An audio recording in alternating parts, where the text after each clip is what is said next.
কল্পনা করুন আপনার পাশের ফ্ল্যাট থেকে পচা মাংসের গন্ধ আসছে, মাঝরাতে ড্রিল মেশিনের আওয়াজ শোনা যাচ্ছে। আপনি হয়তো ভাবছেন প্রতিবেশী ঘর মেরামত করছে, কিন্তু আপনি জানেন না দেয়ালের ওপাশে নরক বাস করছে।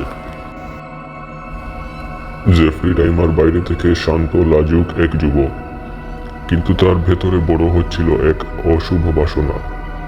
ছোটবেলা থেকেই মৃত পশু পাখির হাড় নিয়ে খেলা করা ছিল তার শখ।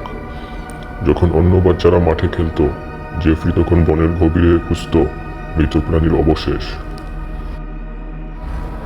সাল 1978 থেকে 1991, দীর্ঘ 13 বছর মিলওয়াকির অক্সফোর্ড অ্যাপার্টমেন্টের ফ্ল্যাট 213 হয়ে উঠেছিল এক কসাইখানা।